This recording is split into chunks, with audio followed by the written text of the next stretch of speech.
एक लड़का अपनी मामी के घर जाता है। वहाँ पर वो रह करके पढ़ाई लिखाई करता है। लेकिन जो लड़का है वो कुछ इस कदर का काम कर देता है जिससे उसकी मामी की तबीयत बिगड़ने लगती है। लेकिन गजब तो तब हो जाता है कि जो तबीयत बिगड़ती है उसका जिम्मेदार कोई और नहीं बल्कि वो लड़का खुद होता है। अब इसकी जब जानकारी पूरे गांव को पता चलती है और गांव में एक पंचायत बुला दी जाती है। उस पंचायत को लेकर के सभी लोग शर्मिंदा होते हैं, लेकिन उसकी माँ जो होती है लड़के की वो काफ़ी हिम्मत दिखाती है। और हिम्मत दिखाने के बाद से वो कहती है कि वो उसकी जो लड़के की मामी है उसको अपने घर पे रखेगी और वो किसी के यहाँ नहीं छोड़ेगी। क्योंकि जो लड़के ने कारनामा किया था शायद ये उसी की वजह थी जिस वजह से वो जो महिला होती है यानी कि जो लड़के की माँ होती है उसको अपने घर पे रखने के लिए तैयार होती है। आखिर ऐसा वजह क्या हुआ था जो एक औरत अपने ही भाई की पत्नी को अपने घर पे रखने के लिए तैयार हो गई थी?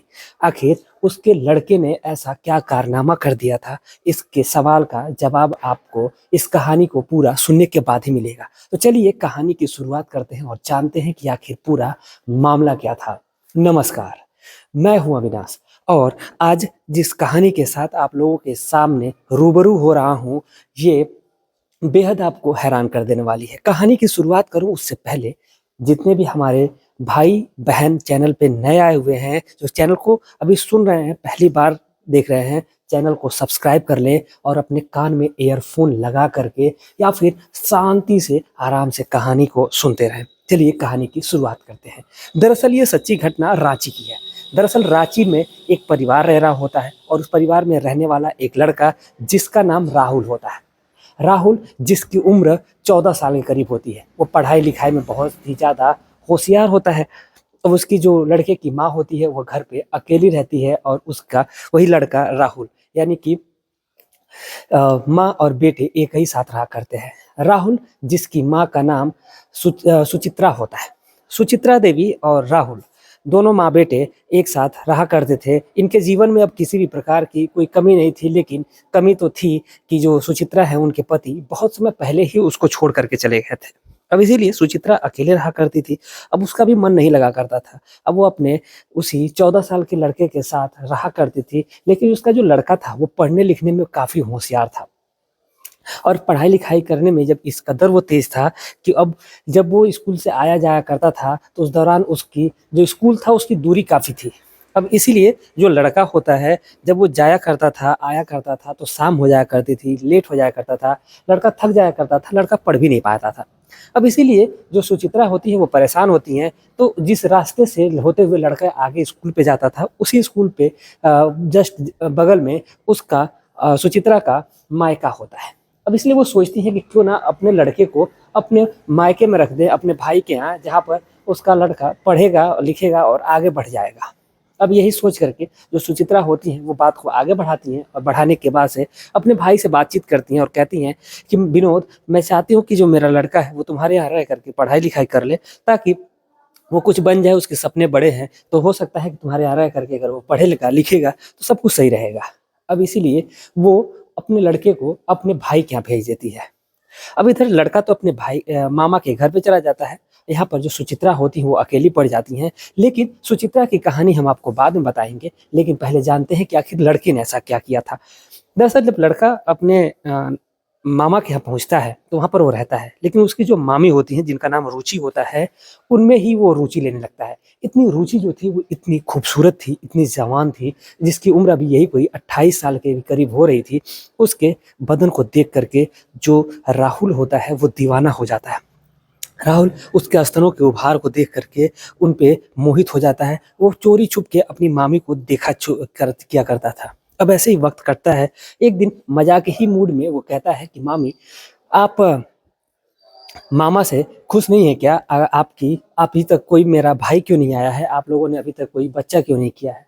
अब जैसे इस प्रकार की वो बातें करती है, लड़का करता है, तो उसकी मामी शर्मा जाती है और कहती है कि ऐसी बात नहीं है, तुम्हारे मामा ही नहीं चाहते हैं कि कोई लड़का हो, वो चाहते हैं कि हम तुम्हारे ही साथ रहें। अब जैसे इस प्रकार की जब राहुल बातें सुनता है तो उसके मुंह से हंसी आ जाती है। वो कहता है कि नहीं मामी, आप ऐसा नहीं कर सकती, लेकिन पता नहीं क्यों मैं आपके प्रति एकदम लगाव गिरता हुआ जा रहा हूँ। आपके प्यार में मैं दीवाना हो गया हूँ।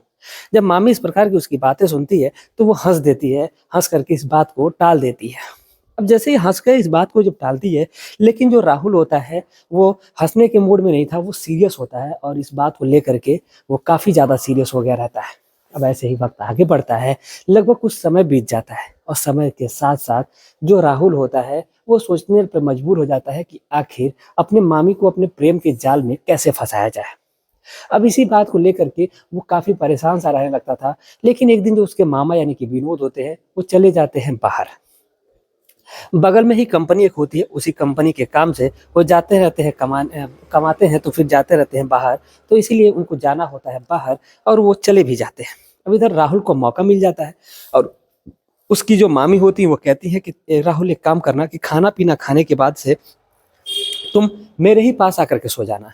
अब जैसे ही राहुल इस प्रकार की बातें सुनता है, वो कहता है कि ठीक है।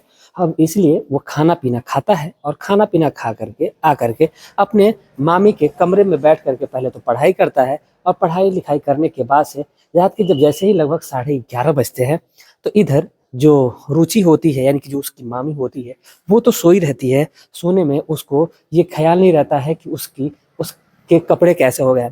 उसके बदन से जो उसकी साड़ी थी यानी कि उसके स्तन से उसकी साड़ी हट चुकी थी। उसके जो नीचे का जो पैर से जो साड़ी है वो ऊपर तक आ चुकी थी। अब इसी चीज़ को देख कर के राहुल जो था वो बेचैन सा हो उठता है और वो अपने कॉपी को बुक को साइड कर देता है और एक साइड रख कर के और वो सीधा अब अपने मामी के ऊपर टूट पड़ता है और वो मामी के बगल में सो जाता है और सो करके उनके बड़े-बड़े स्तनों पे हाथ फेरने लगता है। हाथ तो फेरता है और फेरने के साथ-साथ वो अपनी मामी के प्राइवेट पार्ट के अंदर भी हाथ डाल कर के टच करने लगता है। अब जैसे इस प्रकार की हरकतें जब वो करता है तो उसकी मामी जग जाती हैं। लेकिन जब उसकी मामी जगती हैं तो उनको भी बड़ा अच्छा लगता है कि उसका जो भांजा है इस प्रकार की हरकतें कर रहा है और वो अपने मामी पहले तो उसकी मामी उस पे गुस्सा होती हैं, उसको डाँट लगाती हैं, लेकिन जब वो डाँटती हैं लेकिन बड़े ही प्यार से डाँटती हैं और राहुल भी नहीं रुकता है, कहता है मामी बस एक बार कर लेने दो, जो मेरी इच्छा है उसको पूरी कर लेने दो, मैं किसी से नहीं कहूँगा। अब जैसे इस प्रकार की रुचि बातें सुनती है, वो कहती है कि चलो ठीक है, जो तुम्हें करना है तुम कर लो, लेकिन ये बात हमारे और तुम्हारे बीच में ही रहनी चाहिए थी। कहीं न कहीं रुचि का भी जो मन था, वो लग रहा था कि वो राहुल के साथ शारीरिक संबंध बनाए। क्योंकि उसका जो पति था वो कहीं न कहीं उसके साथ शारीरिक संबंध बना नहीं पाता था सही से। अब इसीलिए जो रुचि थी वो शारीरिक संबंध बनाने के लिए बेचैन हो रही थी। दरअसल राहुल एक-एक करके अपने मामी के बदन से कपड़े को अलग करने लगता है। वो अपने मामी के पहले तो ब्लाउज़ को खोलता है और फिर उनके बड़े-बड़े स्तनों पे टूट पड़ता है, पीने लगता है और पीने के साथ-साथ फिर अब वो आगे बढ़ता है और अपनी मामी के बदन से कपड़े को हटाने लगता है, साड़ी को खोल देता है और सब बदन से पेटीकोट को भी अलग कर देता है। अब उसकी मामी उसके सामने पूरी तरीके से निर्वस्त्र थी, बिना कपड़ों की थी। अब जो राहुल होता है अपनी मामी के प्राइवेट पार्ट को छूने लगता है और उसकी जो मामी है वो बेचैन हो जाती है और फिर वो अपने मामी के ऊपर टूट पड़ता है और उसी रात ये लोग एक दूसरे के साथ शारीरिक संबंध बनाते हैं और वहीं से ये सिलसिला, ये दौर अब शुरू हो जाता है। जैसे-जैसे ये सिलसिला दौर अब वहीं से शुरू होता है, पूरी रात ये मामी और भांजे दोनों एक दूसरे के साथ शारीरिक संबंध बनाते हैं। लेकिन वो लड़का जब उसके साथ संबंध बना रहा था तो उसकी मामी को ये लग ही नहीं रहा था कि ये 14-15 साल का लड़का है। ऐसा लग रहा था कि कोई भरपूर जवान मर्द है जो उसके साथ इतना शानदार तरीके से शारीरिक संबंध बना रहा था, जो लड़का था राहुल। अब ऐसे ही वक़्त कटने लगता है, अब ये लोग चोरी छुप के अब जब भी इनको मौका मिलता था, ये लोग चोरी छुप के मिला करते थे। इधर जो अब विनोद था वो अपने काम पे चला जाया करता था, लेकिन धीरे-धीरे जब वक़्त आगे बढ़ता है, जब कुछ समय बीतता है, बीतने के साथ-साथ जो अब उसके पैर भारी होने लगते हैं, यानी कि जो रुचि होती है, वो गर्भवती हो जाती है। अब जैसे ही वो गर्भवती होती है, तो विनोद को अब ये बात खटकने लगती है, जब उसका पेट निकलने लगता है, वो कहती है कि मैं तो प्रेग्नेंट हूँ और जब ऐसे ही इस प्रकार की वो बातें सुनता है विनोद, तो वो भड़क सा जाता है, कहता है कि डॉक्टर ने तो कहा था कि मेरा बच्चा ही नहीं होगा, मुझसे बच्चा ही नहीं पैदा होगा, ये बताओ कि ये बच्चा है किसका?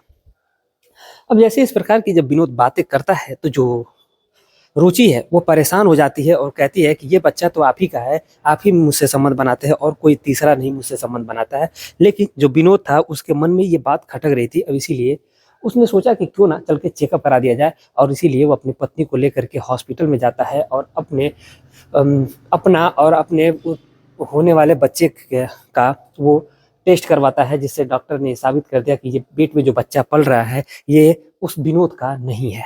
अब जैसे ही विनोद ये बातें सुनता है, विनोद हैरान हो जाता है, परेशान हो जाता है। अब इसीलिए वो अपनी पत्नी को मारने लगता है, पीटने लगता है और उससे पूछता है कि ये बताओ कि आखिर ये किसका खून तुम्हारे पेट में पल रहा है। अब जैसे इस प्रकार की लड़की बातें सुनती है रुचि, वो परेशान हो जाती है। अब उसके सामने कोई ऑप्शन ही नहीं था। अब जो बातें होती है उसने सारी बता दी कि ये जो मेरे पेट में लड़का पल रहा है ये किसी और का नहीं बल्कि राहुल का ही है, आप ही के भांजे का है। जब आप नहीं थे तो इसने मेरे साथ ऐसी हरकतें की थी कि मैं गर्भवती हो गई हूँ। अब जैसे इस प्रकार की जब विनोद बातें सुनता है तो उसको बहुत ही ज़्यादा गुस्सा आता है। अब वो अपने भांजे को भी डांटने लगता है, फटकारने लगता है और ये बातें अब आगे बढ़ने लगती है। और फिर वो अपनी बहन को फ़ोन करता है और फ़ोन करके सारी बातें बताता है कि देखो राहुल ने ऐसा ऐसा किया है और मेरी पत्नी के पेट में इसका बच्चा पल रहा है। अब जैसे इस प्रकार की जब वो बातें कहता है, जो सुचित्रा देवी होती हैं वो परेशान हो जाती हैं और उधर वो आती हैं और आकर के बातचीत होने लगती है। तो वो कहती हैं कि अब बताओ विनोद, जो इसने करना था इसने तो कर ही दिया है, अब बताओ कि अब आगे क्या किया जाएगा। जो विनोद होता है वो कहता है कि देखो मैं तो इसको अब रखने वाला नहीं हूँ, मैं इसको तलाक दे दूंगा, ये मेरे साथ अब नहीं रहेगी क्योंकि ये भरोसे के लायक ही नहीं है। आज तो राहुल के साथ, कल किसी और के साथ मुंह काला करेगी, मेरी बदनामी करेगी, मैं बाहर रहता हूँ। अब जो सुचित्रा होती है उनको समझ नहीं आता है कि आखिर वो करे तो क्या करे। अब वो राहुल का मुंह देखती हैं, फिर सुचित्रा का। राहुल कहता है कि मैं अपनी मामी के बिना नहीं जी सकता, मैं रुचि के बिना नहीं जी सकता। रुचि भी थी, वो भी अपने भांजे के ही प्यार में अंधी थी। वो भी कहती है कि मैं अगर अब रहूंगी तो राहुल के साथ ही रहूंगी क्योंकि मेरे पेट में गर्भ में बच्चा पल रहा है वो राहुल का ही है और ये तो जो विनोद है ये तो नामर्द है, इससे कुछ होता ही नहीं है, इसने इसकी जो मर्दानगी है वो तो है ही नहीं। देखो जो 15 साल के लड़के ने मुझे गर्भवती कर दिया है। अब जैसे इस प्रकार की बातें होती हैं तो जो सुचित्रा होती हैं वो कहती हैं कि चलो ठीक है। वो अपने भाई की मर्जी से अपनी ही लड़के से सुचित्रा जो होती हैं वो रुचि की शादी कर दी जाती है क्योंकि जो लड़का होता है अब वो उसके पति हो गया है। और जो अब सुचित्रा है अपनी बहू यानी कि रुचि और अपने बेटे यानी कि राहुल के साथ अब अपना जीवन काट रही है। और फिर 9 महीने बाद से जब जैसे टाइम पूरा होता है उनका एक सुंदर सा बच्चा जन्म लेता है और जो बच्चा बहुत ही प्यारा है। अब ये दोनों तीनों लोग हंसी खुशी रह रहे हैं। फिलहाल विनोद ने अपने शादी करने से इनकार कर दिया है और वो शादी भी अब नहीं करेगा। अब वो धीरे धीरे अब देखते हैं कि विनोद का क्या होता है। लेकिन अभी जो राहुल है और जो रुचि है और जो सुचित्रा है ये तीनों लोग अब आपस में खुश हैं और इनके घर में भी अब एक संतान का सुख मिल गया है और सब कुछ इनके जीवन में सही हो गया है।